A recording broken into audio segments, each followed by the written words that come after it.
നമസ്കാരം, തിരുവനന്തപുരം ന്യൂസിലേക്ക് സ്വാഗതം. മതവിദ്വേഷ പരാമർശ കേസിൽ PC ജോർജ് കോടതിയിൽ കീഴടങ്ങി. ജോർജിന്റെ മുൻകൂർ ജാമ്യം ഹൈക്കോടതി തള്ളിയിരുന്നു. ഇതേ തുടർന്ന് ഒളിവിൽ പോയ ജോർജ് ഇന്ന് രാവിലെയാണ് കോടതിയിൽ കീഴടങ്ങിയത്. അദ്ദേഹത്തെ അന്വേഷിച്ച് പലതവണ പോലീസ് അദ്ദേഹത്തിന്റെ വീട്ടിലെത്തിയിരുന്നു. എന്നാൽ വീട്ടിൽ അദ്ദേഹം ഉണ്ടായിരുന്നില്ല. ഈരാറ്റുപേട്ട പോലീസ് ജോർജിന് നോട്ടീസ് അയച്ചിരുന്നെങ്കിലും അതും അദ്ദേഹം കൈപ്പറ്റിയിരുന്നില്ല. തുടർന്നാണ് പോലീസ് അദ്ദേഹത്തിന്റെ വീട്ടിലെത്തിയത്. അറസ്റ്റ് ചെയ്യാനും പോലീസ് നീക്കം നടത്തിയിരുന്നു. എന്നാൽ ആരോഗ്യ പ്രശ്നങ്ങൾ ചൂണ്ടിക്കാട്ടി സാവകാശം ആവശ്യപ്പെടുകയായിരുന്നു. PC ജോർജിന്റെ മകൻ തിങ്കളാഴ്ച അദ്ദേഹം ഹാജരാകുമെന്ന് ഫോൺ വഴി പോലീസിനെ അറിയിക്കുകയും ചെയ്തിരുന്നു. തുടർന്നാണ് ഇന്ന് രാവിലെ മജിസ്ട്രേറ്റിന് മുന്നിൽ അദ്ദേഹം കീഴടങ്ങിയത്. BJP നേതാക്കൾക്കൊപ്പമാണ് അദ്ദേഹം കോടതിയിൽ എത്തിയത്.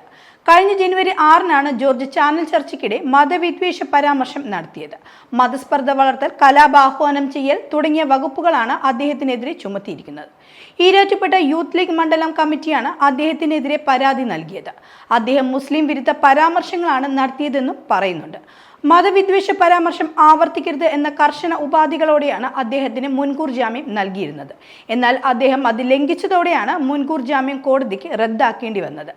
എന്നാൽ വിദ്വേഷ പരാമർശം തനിക്ക് അബദ്ധത്തിൽ പറ്റിപ്പോയ പിഴവാണെന്ന് ജോർജ് കോടതിയിൽ വാദിച്ചിരുന്നു.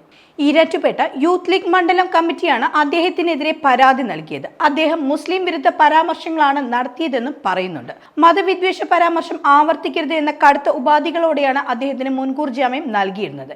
എന്നാൽ അദ്ദേഹം അത് ലംഘിച്ചതോടെയാണ് ജാമ്യം കോടതിക്ക് റദ്ദാക്കേണ്ടി വന്നത്. എന്നാൽ വിദ്വേഷ പരാമർശം തനിക്ക് അബദ്ധത്തിൽ പറ്റിപ്പോയ പിഴവാണെന്ന് ജോർജ് വാദിച്ചിരുന്നു. പക്ഷേ കോടതി അതിന് കടുത്ത അതൃപ്തിയും പ്രകടിപ്പിക്കുകയുണ്ടായി.